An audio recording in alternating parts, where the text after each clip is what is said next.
much of a concern. On the other end, in fact, it is the deposit growth and the slightly worrisome loan-to-deposit ratios for some very large entities that is the question.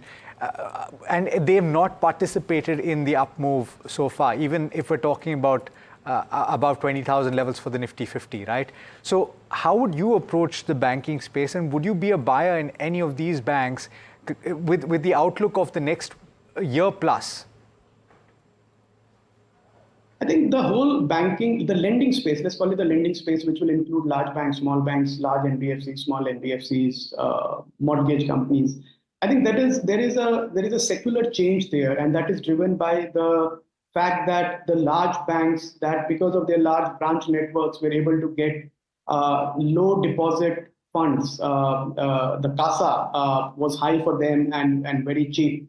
I think that is challenged now forever, because the depositors are finding other avenues of, without increasing their risk, getting a higher return. So I think for the large banks, that's a challenge, that NIM will be suppressed.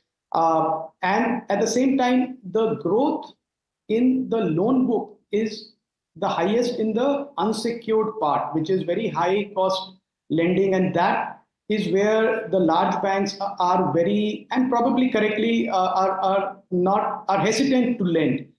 They want to stay with the secured book as much as possible. So now higher cost of lending and limited loan growth in secured book is going to lead to a compression of NIMs, which we are seeing, a compression of ROAs again, which we are seeing. And I don't think this trend is going to reverse, because it is a very competitive space now, where the smaller banks are offering higher rates to their depositors, and they're making up for it by going down the unsecured lending path. Now, arguably, that can increase the portfolio risk, but as a lender, you need to have a balanced approach. You can't just be a 3% NIM lender forever.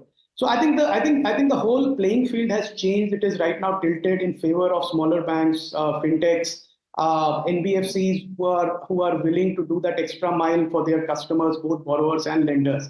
So I think it will be interesting to see how the big banks fight back. They have the wherewithal, but I would hold my horses. I would like to see some respite coming back in terms of higher ROAs, higher ROE, higher NIM, lower cost of deposit for these large banks before jumping at any one of them.